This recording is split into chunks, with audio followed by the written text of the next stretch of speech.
it's not even black men, but I'm using that prime example right now because I think it's one of the biggest staple points within the black community. But let's go broader. How many young men do you know in the society today have grown up without a present father? Again, whether they were there sometimes, but not there most of the time, or they only showed up on birthdays.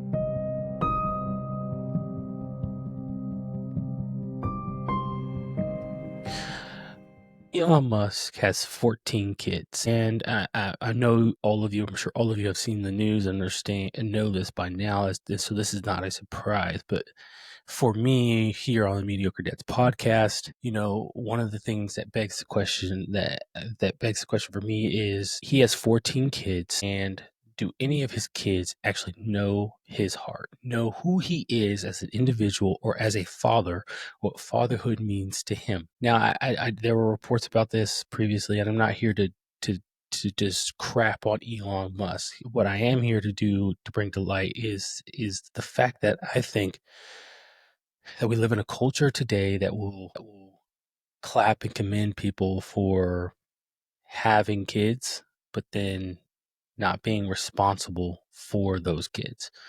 We live in a society that will just, you praise all these people for planting seeds, right? They're like, oh yeah, look, kid here. Oh, did you hear such and such having kids, such and such having kid? But the question is, what fruit are they producing? Meaning, as believers, we are called to live by the fruit of the Spirit, but what are we cultivating? What foundation are we building upon for these kids, especially for someone like Elon Musk?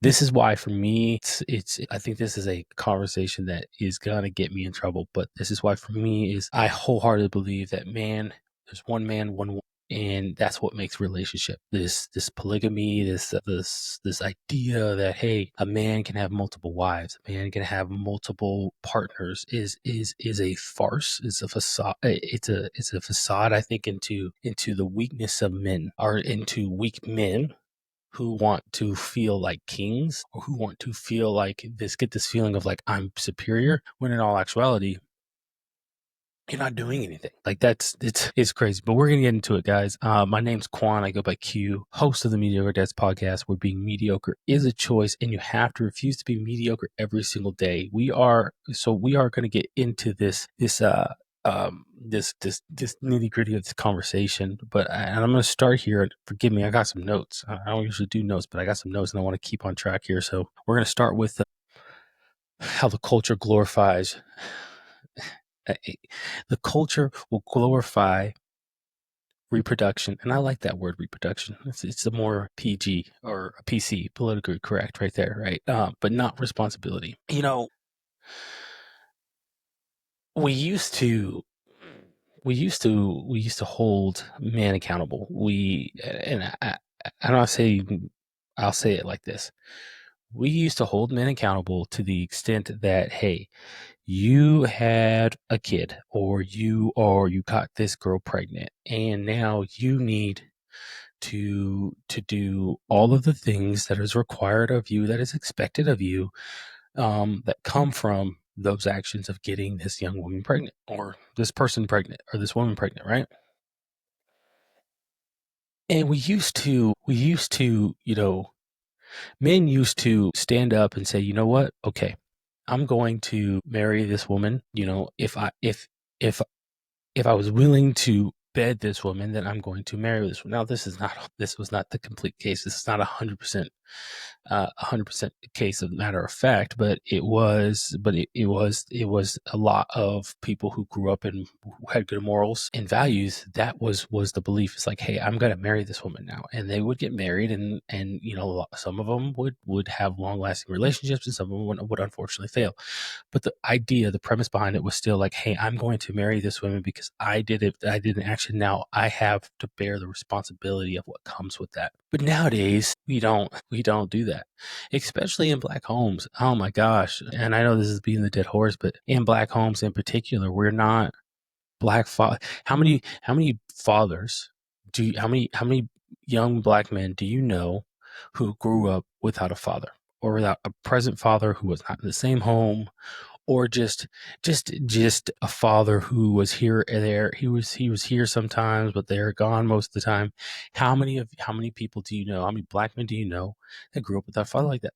And it's not even black men, but I'm using that prime example right now because I think it's one of the biggest staple points within the black community. But let's go broader. How many young men do you know in the society today have grown up without a father, a present father? Again, whether they were here, they were there sometimes, but not there most of the time, or they only showed up on birthdays, or whatever the case might be. How many fathers? How many people? How young men do you know? And a young woman? How many kids? How many young people do you know who grew up in this scenario where their father wasn't present?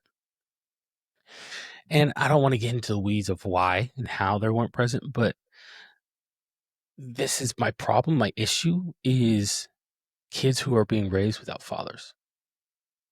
And like me and so many others out there, we talk about that. We have these tough conversations. We say these things, and for some, it makes great sound bites. And if they're famous and they say something about fatherhood, it makes a great sound bite, and everybody loves it. Everybody shares it on social media. But I think there needs to be realness behind it. There needs to be some actual action behind those words. There needs to be some passion behind those words, other than just a man crying on the screen talking about how passionate he is about his kids. And so I think that's where we're at right now, is where we like to say the things, the good things, the good sound bites, but we don't actually have the action behind that. And so again, I'm not here to get into the weeds of how those circumstances came about, where the father wasn't present, but let's just go with it for now, where a lot of society is. Men will have kids, and or they'll get women pregnant, and they'll be like, well, you know what? Shoot, all I wanted was one thing, and I got that, and there's more coming out of that. I don't want to do with that. So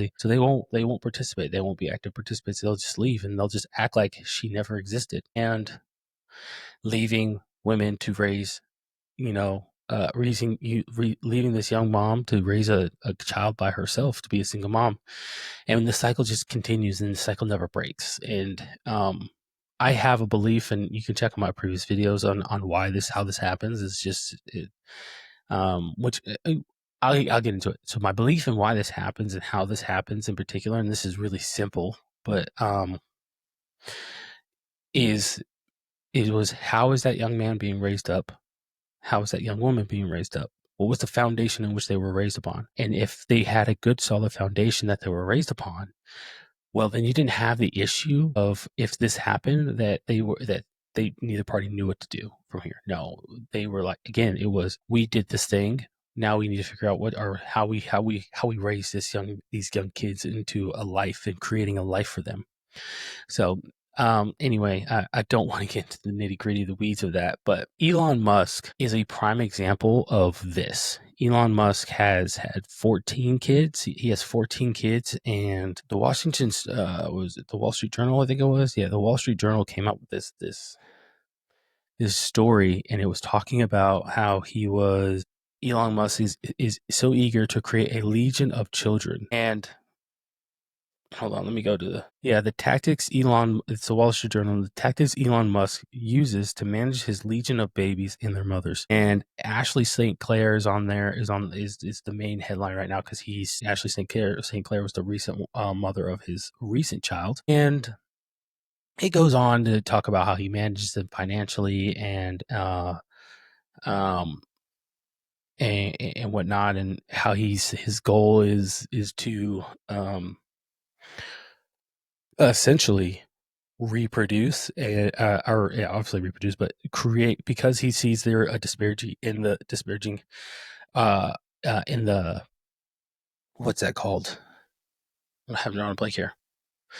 Oh, and in in recreating life and humanity is possibly tended to come to an end if we don't reproduce enough people. He sees that as a problem within the world. His belief is he needs to populate the world with as many kids as possible. Now, it doesn't hurt that, if he being rich and famous and being wanted considered the richest man in the world, he has the financial and monetary needs to take care of these children. But again, what does he do? What does fatherhood look like for him for all 14 of those kids?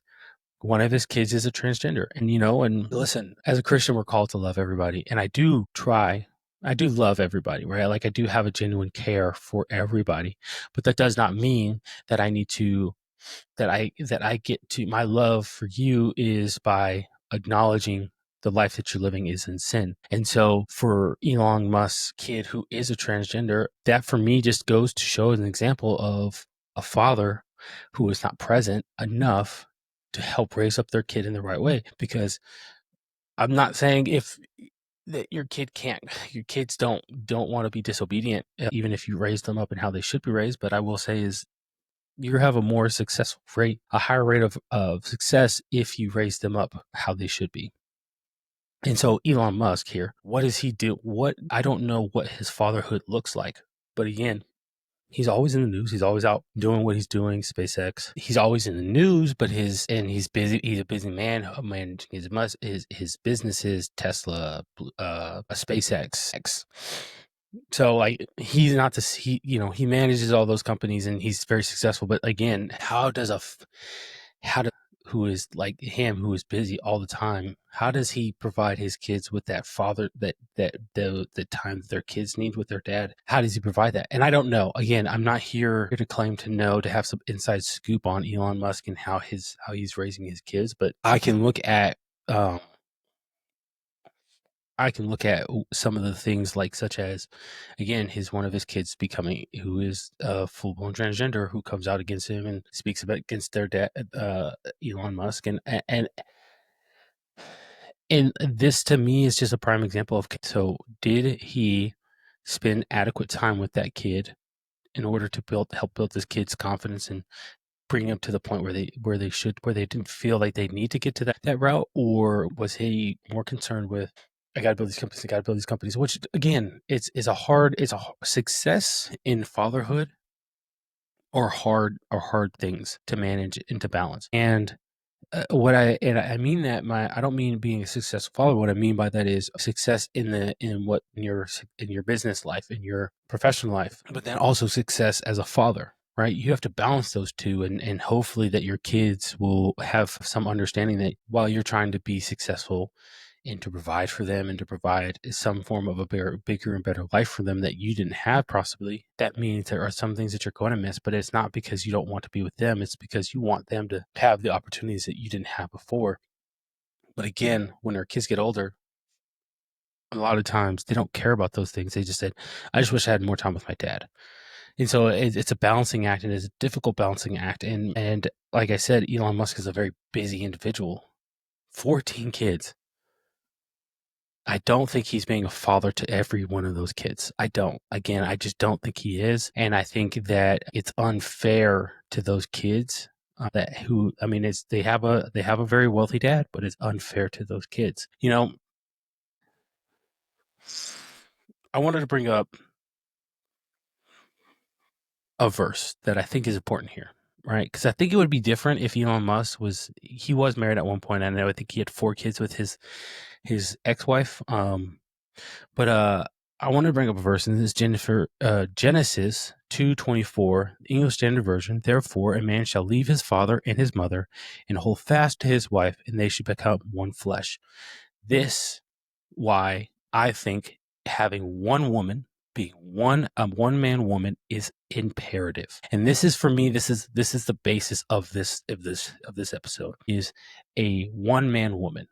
We promote in this culture having multiple women, having multiple wives, and just being like, hey, I can sleep with whoever I want without any care of the consequences or what the things that happen, the feelings that come after that. Let me put it this way. When you sleep with somebody, you are becoming one. And when you do that, this is why it's so important. When you sleep with somebody, you become one. You guys have to understand the imprint that you're leaving with this person, and that person when that person is leaving with you, because the act that you're committing of having sex with this person is meant for marriage. And this is the crazy part. And you've heard so many pastors say it before, and it's while they've heard it before, it's real. God doesn't hate sex. He created it. He's the one who created it. He doesn't hate sex. But what the devil likes to do is pervert and create and rebrand what God has created and try to sell it to you or sell it to us as a bag of a mixed bag of goods, and say, hey, no, this is what God meant. This is how you are supposed to live. He did it to Eve in the garden. And he does it to us continuously.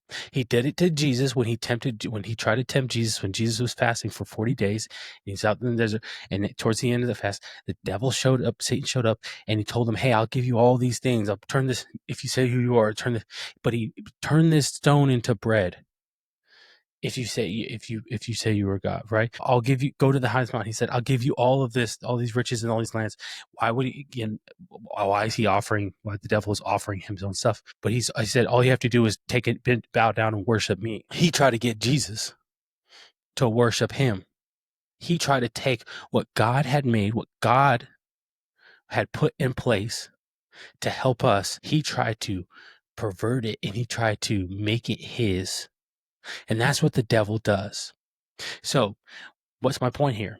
My point is the devil has had this ability, has his ability, and I'm not congratulating him by any means, but he has done this thing where he has given the people the idea that look, listen, a man can sleep with whoever he wants. A man, you could do, this is what sex is for. Oh, it's meant to feel good, and it does, right? For those who know, and all these extra things. But there is a purpose. You create life from this. That is one of the that's one of the main purpose, if not the purpose of it, is to create life. And so when you create life and you become one with this person, your DNA is to combined, and your DNA helps grow a whole new form, a whole new human being. And we have devalued that and turned it into, no, it's just used as a mechanism to blow off some steam, to feel good, and just to satisfy my urges, right? And this is what the devil does, man. But again, going back to Genesis 2:24, right? What did God say? Therefore, a man shall leave his father and his mother, and he hold fast to his wife, and they shall become one flesh. This is one of the first examples in the Bible in which God has outlined it, that one man, one woman, that's it. So then you say, hey, but the Old Testament, Solomon had many wives, Saul had many wives, David had many wives, all these guys had many wives and concubines. So how can you sit there and tell me that your Bible is invaluable if all these men had multiple wives? Well, here's what I can tell you. God made it clear to them what he wanted them to do, but yet they continued to disobey. So, okay, you're not hearing me. So Abraham, right? Abraham is who is considered the father of all, right? God tells Abraham, hey, you and Sarah, you're going to be the father of many nations, right? And Sarah's going to conceive you a son. Now, Abraham is human. Don't forget that. So what does he do? He says, okay, well, me and Sarah, I don't know how it's going to happen when me and Sarah's old age. So they get impatient. And so Sarah gets impatient. What does Sarah do? She says, hey, sleep with my concubine. And I want you, and then, because I can't, I'm old, I'm infertile, I can't give birth, sleep with my concubine. And then, that's what God meant will give you a son. And that's where Ishmael comes from. because he slept with her concubine, or her slave, Sarah's slave, which was Ishgar. I think her name was Ishgar. Anyway, he slept with her and got her pregnant, and then the son Ishmael came along. But then, wow, one night, while they're in their tents and they're sitting down, three men who are called angels, or referred to as angels, come up and they sit down and they feed them and they give them some water, and they're talking to Abraham and Sarah, and they say to Abraham and Sarah, like, hey, you're going to give birth by this time next year when we are coming back from our travels, you'll give birth to a son. And she laughs at them and says, okay, yeah, right. Basically, I'm not going to give birth to a son. A year later, at this point, when they come back, who, sure enough, she had given birth to a son, and they named him Isaac, which means to laugh. And so it's amazing. It's amazing, right? God didn't tell Abraham, hey, go sleep with your wife's slave, and then that's how you're going to create these many nations. That's not what he said at all. He told them where they would come from, him and Sarah. Us as humans decided, okay, God's timing wasn't good enough. And so therefore, I'm going to intervene because obviously God doesn't know what he's doing. So we as humans, we have messed that up. So then you continue on, and this idea, this premise of, you have many wives, goes on and on and on and on. And then Paul, he gets to the point where he writes, and he's talking about what it is to be, especially to be a leader. If you want to be a leader in the church, whether you want to be a pastor, whether you want to be a bishop, whether you want to be a deacon of any sorts, or someone, a leader of leadership in the church. And he's talking, and he says in 1 Timothy chapter 3, verse 2, he says, therefore, an overseer must be above reproach, the husband of one wife, sober-minded, self-controlled, respectable, hospitable, and able to teach. Now, I wanted to read this one because I thought it was very important. And I know what a lot of you are going to immediately say. You're going to stop listening. You're going to say, okay, well, hey, that is talking about people who want to be leaders, who want to have some leadership role in the church. But I could have sworn that we are the spiritual leaders within our home. So men, if you're the spiritual leader in your home, why wouldn't you want to live by the standards that just needs to be set by the spiritual leaders for the church? Because the Bible also tells us, and also talks about, that how can you be a leader of many if you can't even lead in your own home? So using this as a basis, don't misinterpret what I'm saying here. So don't think that I'm telling you that, like, hey, this is also talking about, I'm not missing the point here. I'm missing the mark here. What this verse here in 1 Timothy chapter 3, verse 2 is talking about. No. What I want you to take from this is understand is, why not as men, as just men within, as leadership, the spiritual leaderships that we have, our responsibilities for our family. Why not embody the similar standards of the spiritual leaders? Why wouldn't we want to embody that? Why wouldn't we want that for ourselves? I think that's one heck of a standard. Okay, hey, that's the standard for the spiritual leaders for the church. Great.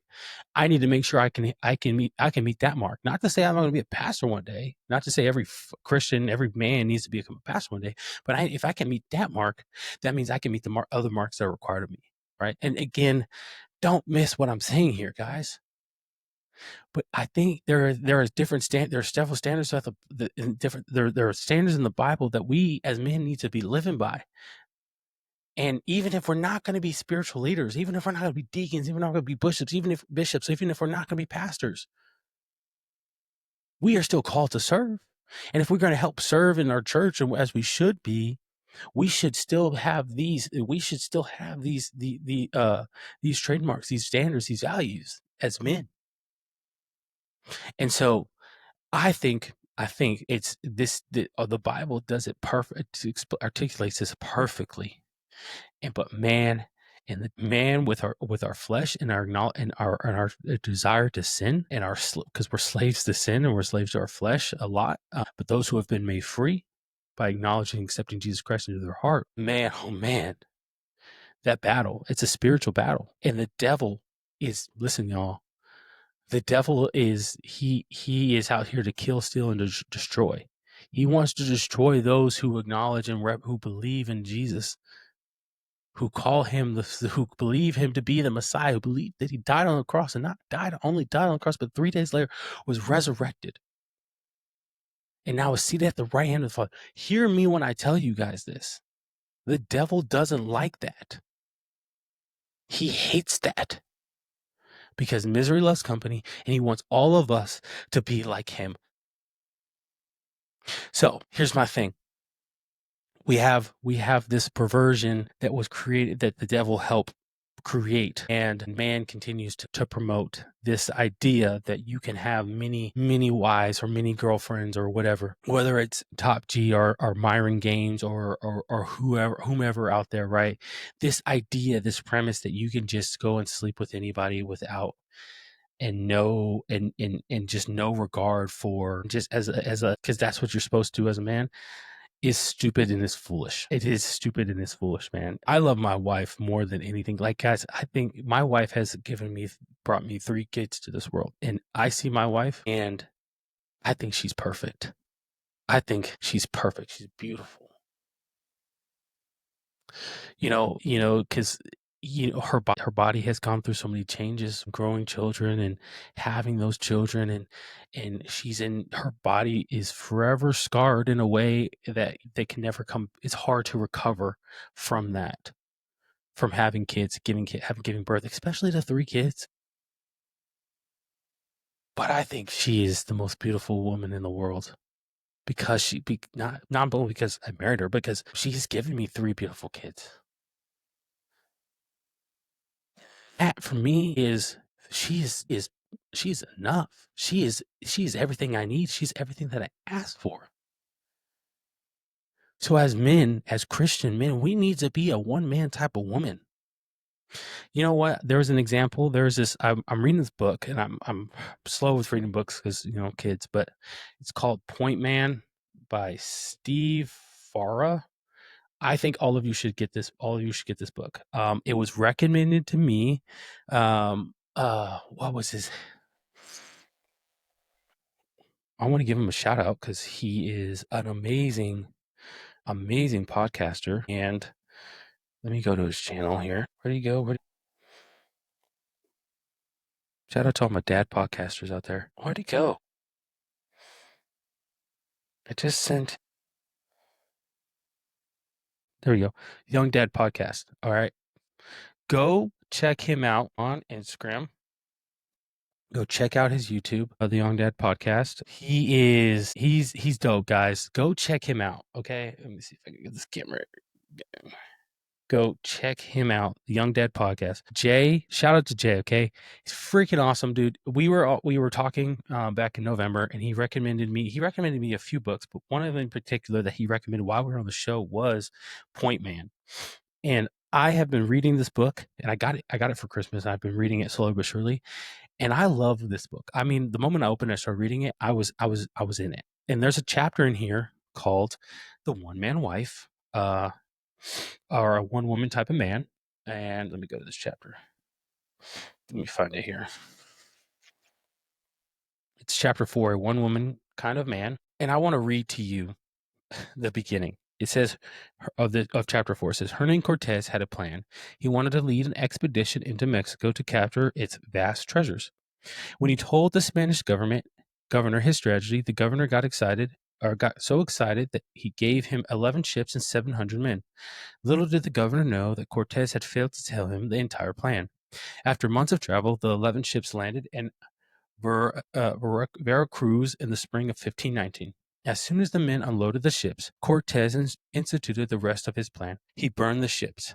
That's what you call commitment. That's what you call no turning back. That's what you call burning your bridges by burning the ships. Cortés eliminated the options. There would be no backdoor, escape hatch, or parachute. He didn't know what he would encounter on his expedition. He didn't know the strength of the people he would be fighting, but he did know this: there was no way to escape. There was now no escape for his men. In one fell swoop, he had not only eliminated their options, but also created intensely powerful motivation to succeed. Like it or not, they were now committed. And this is what he called burning the ships. And I loved when I read that, when I started reading that chapter, I was like, hold on, hold the phone. This man literally burned the ships. And he said, now I'm taking away the option of plan B. I'm taking away your ability to say, well, if we don't succeed here, at least we can get on our boats and go home and come back and try again. No, no, no. Now, if you want to go home, you need to succeed because you need to find the treasure. We need to be able to find the stuff that have the means to build boats back up again to get back to where we need to. That is what I'm talking about. When I read that chapter and I started reading more and more, and I realized I was like, okay, so this is a beautiful thing here. When you get married, when you commit yourself to one woman, you need to burn your ships. Meaning, burn any way out, any plan B, any option that you could have to say, hey, just in case I need to do this, because maybe, just maybe. No, no, no, no, no. You are committing yourself to her, and she's committing herself to you. That is the beautiful part. So me and my wife, a lot of people will tell you, get a prenup, do these things. No, no, no, no, no. I mean, teach his own, right? I won't tell you how to make financial decisions, whatever. Here's my belief. I don't have a prenup. I don't think prenups are necessary. What's mine is yours. What's mine is yours. So my wife has access to everything that I have created, right? All these things. And it's hers. It's hers just as much as it's mine. So understand, guys, being a one man type of being a one woman type of man, it takes a lot, right? Because we've argued, we've bickered, right? We've gotten angry at each other, but we've had to figure out how to get back to the point where we're like, okay, we are a team, so we need to come together and we need to figure out, okay, what is it that where are we disconnecting at right now? Where's this disconnect? And so, it's hard, but the foundation in which I encourage all newer couples to have is the foundation is God, because we didn't have that. We were what you would call fake Christians or hypocritical Christians, right? Our families, we came from families that took us to church every Sunday, and we did youth night, and they actively helped in the church. But, we were kids that we didn't see the value of what being a believer was at that time. And the moment we got married, it was, now we don't have to. Now we can do what we want. We don't have to go to church on Sunday. And I've told this story several times, but we didn't have that solid foundation. We told our parents we did, but we really didn't. And so there were several years in which my father-in-law sat down with me, and I remember he's like, "Hey, are you a believer?" And I said, honestly, I'm not. I said, I have a lot of questions. I'm not really there. I said, I think it's, I need to figure some things out. But I said, no, at the moment, I'm not, because I think there's a lot of, I think that God is valuable. And I think that, the Bible has a lot of contradictions in it. And I was very, very quick, excuse me, my allergies are acting up, guys. But I was very quick to be like, no. And then later on, the Lord works in mysterious ways, and he always wants to bring us back. He brought me back. The Lord works in mysterious ways, and he brought me back. And I was ashamed. At the moment, I wasn't, but I was ashamed when I thought back to that moment, that conversation my father-in-law had with me, because when I got married to him, or when I got married to his daughter, one of the main things was that I was a believer, and that God was at the forefront of my life, even though I was only 19 years old at the time, and I was making the decision because I was thinking immorally. I was thinking how the world tells me to think. I was thinking like, oh, if I get married, I don't have look, I can have endless amount of sex that I want to, and I can't get in trouble. And I was trying to find a loophole in what God had made perfect, what God had intended to be good. I was finding, like many Christians, wanting to find a loophole in saying, okay, God says one man, one woman, okay, and the marriage is a commitment. And I said, okay, well, so then let me just get married. Well, then I'll get married to her, and then I can have the endless amount of, and I won't get in trouble, and I won't be sinning anymore, right? Part of that is correct, but I was trying to find a loophole not to be a better believer, not to be stronger in my faith. No, I was finding a loophole because I was trying to hide or circumvent the system that God created in when it came to sin, which, God, Holy Spirit, Pharisees. Think of the Pharisees. Think of this. Think of all these smart Jewish leaders at the time of Jesus, when Jesus was around, even the Israelites before in the Old Testament, right? They would try to find loopholes in the law to say, well, I'm not breaking the law, so therefore I'm not sinning, knowing damn well they were sinning. So I, like many believers, have had tried to do that thing where I'm finding loopholes in God's word and just to satisfy my flesh, to satisfy my sin, right? To be immoral, to be idolatry, to have false idols, to say like, oh well, I put sex above God, and so therefore my focus is here, right? So like many Christians in this regard, I wanted to circumvent what God had created to make intended to be good and intended to be perfect. I wanted to ruin that for my own selfish desire.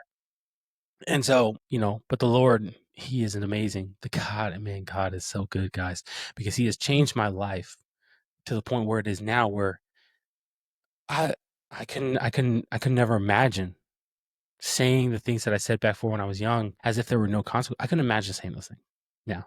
But I guess we do say things. We tend to do dumb things when we're young and dumb. So anyway, let me make sure I got finished here on my notes. I don't want to leave any stone unturned. Okay, so I'm sorry, I just need to look at my notes. I have 2 more points that I want to go over here real quick with you guys. I want to give you all a story. When I was 17 or 18, I was in the barbershop that I went to in Arizona, and the barber that I was going to, there was a guy that was waiting to be cut, and he was this dude. He was the guy that was at the time for me, who I met in purpose, the Myron Gaines, the top G, where he was like, nah, man, you got 5 to 10 different women he's sleeping with, and he's all keeping. He goes, men are supposed to be. It's natural for us to want to just to sleep with different women, and he had several kids, from my understanding, but it didn't matter to him. It was like, no, this is the purpose of men. He goes, all my girls know about each other, and they know this is what I'm about. He goes, you need to get your girl straight, and you need to let her know, like, hey, this is what you're supposed to do. You're a man, and you need to branch out, and she's going to stay with you, and she'll provide for her and everything, but you're not going to be coming home to her every single night. I kid y'all not. I was, again, 17, 18, thinking this guy, what he was saying was like legit, and like, okay, yeah, this is what being a man is supposed to be like. I'm almost getting ready to text my girlfriend, who's my wife now, and be like, "Hey, this is it. This is what our relationship can look from this point on." And the dude leaves, and my barber goes, "Don't do that." He's like, "Don't listen to that dude." He goes, "He comes in here, he has all these issues, all this drama." He goes, "No." And my barber was married now. Keep in mind, my barber's married. He has kids. He goes, "Don't do that. Don't do what I think you're about to do." And that, I tell you guys, that was a moment where in my life where I'm not proud of, but I almost squandered what my relationship would look like now. And I've already told you guys, and I'll tell you again, my wife is everything to me. She's given me 3 beautiful kids. There's no woman out there that can replace her. There's not. There's not. There's not. There's not. And so, that in that moment, I had believed what this man was telling me, and I'm glad the barber said something, intervened. But like I said, guys, this is how manipulative a man can be in a young man's life, and this is how young men nowadays are manipulated in believing what these dudes are saying out here about how you to treat women, how they need to be at. This is a moment. If a 30-minute conversation can happen, that can happen for me. Imagine what hour-long podcasts every night, every day, where men are saying the same thing can happen, how it can impact young men. There's just, it's crazy to think about. It's crazy to think about. So my final point here, guys, before we get off of this podcast and you don't have to listen to me talk anymore, you want to it's about leaving a legacy. As a father, one of the things is you want to leave a legacy. You want to carry on the name. right? And having a son means it's very important for every father to have a son, whether or not they want to acknowledge or admit it. But every father wants to have a son, so someone who can carry on their name. But then even if you have daughters, man, they change you. They make you. My daughter's out there right now. They change you for the better. Oh my goodness. Gosh, guys, daughters, they're being a girl dad is an amazing experience. I love it. I didn't think I would. I didn't think I was gonna enjoy it, but I love every minute of it because they teach you. They teach you how to be gentle, how to be soft, how to be loving. They teach you all those things and I didn't even know I was being taught that until my second daughter came, and I was like, gosh dang. If I had a son right off the bat, I thought like, he needs to learn, he needs to be tough. He needs to, I had the wrong idea what being a father was. The truth was, and God gave me 2 daughters, and I'm like, okay, this is what a being a father is. So anyway, guys, I'm gonna go ahead and get off here. But if you found if this connects with you, which I think it should connect with every dad, but if it did, especially did, here's what I want you to do. Go check out the episode that I did. It was a couple weeks back, and it's called Redefining your Purpose. And it was the episode I did where I'm talking about what our purpose is as fathers outside of just being a father. And I think this conversation goes perfectly to correlate with that, because we as fathers, we have our purpose as our kids. But if you don't have any other purpose outside of that, what value are you really bringing to your kids? Right? Because you're just going to be sad, depressed. Go check the episode. It will tell you more. Go check it out, guys. But like I said, guys, as usual, thank you for joining us. Subscribe to the channel, please. It means a whole lot. Go check out our website, mediocredads.net. Go purchase some gear, ODA, Obedience Demands Action. It means a lot. It helps grow the channel. Support us, please. We're trying to grow in how you guys purchasing merchandise, you guys purchasing a cup of coffee. You understand, you see the links below. You see what that means. That helps the channel. That helps us grow and really reach new people and reach new heights and able to get more content out to you guys. So that is all I got for you guys. Being mediocre is a choice, and you have to refuse to be mediocre every single day. That's all I got. Mediocre Dad's out.